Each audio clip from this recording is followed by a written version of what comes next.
অনেকদিন পরে খুব সুন্দর রোদ উঠেছে। রোদ মানেই বুঝে গেছো গরম। তো দুপুরে রান্নাঘরে চলে এসেছি। এসে মনে মনে ভাবছি কি রান্না করব।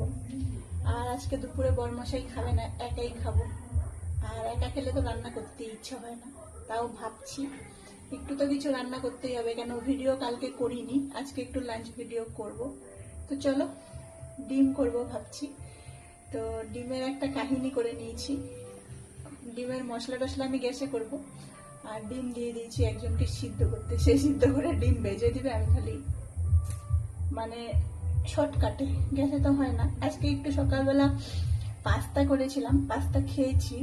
পাস্তায় না একটু ডিম দিতে ইচ্ছে হয়েছিল, সেই ডিম আবার কি করলাম, ননস্টিকের প্যানটা নিয়ে গিয়ে, ননস্টিক ওভেনটা নিয়ে গিয়ে ওই পাশটা আমাদের ডিম হয়, এই সিঁড়ির নিচটাতে হয় না। তো ওখানে গিয়ে আবার একটু ডিম ভেজে ডিমটা এনে কড়াইয়ে খালি মিশিয়ে খেলাম। খেতে যে এত ভালো লাগলো, যাই বলো, চাউমিন নুডলস এগুলোতে ডিম দিলে খেতে ভালো লাগে। যারা ডিম খায় না তাদের ব্যাপার আলাদা, কিন্তু আমরা তো সব খাই, আমাদের কিন্তু ভালোই লাগে। তো একটু রান্নাঘরে এসেছি, মাথায় একটু লাগিয়ে নিয়েছি, হেনা লাগিয়ে নিয়েছি হালকা করে একদম। এবার একটু রান্না ঠান্না করে স্নান করব। স্নান করে তারপরে আজকে সকাল থেকে একটুকু কাজে বসিনি, ঘুম থেকে উঠেই ঘরটা একটু পরিষ্কার করে একটু সেজে গুজে দুটো ভিডিও বানিয়েছিলাম। তারপরে এসে খাবার এখানে আসলাম, খাবার দাবার বানালাম, খেলাম। এবার দুপুরে রান্না করব।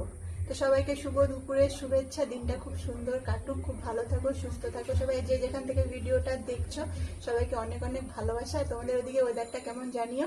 আমাদের অনেক দিন পরে আজকে সকাল থেকে পুরো রোদ উঠেছে, খুব সুন্দর ওয়েদার।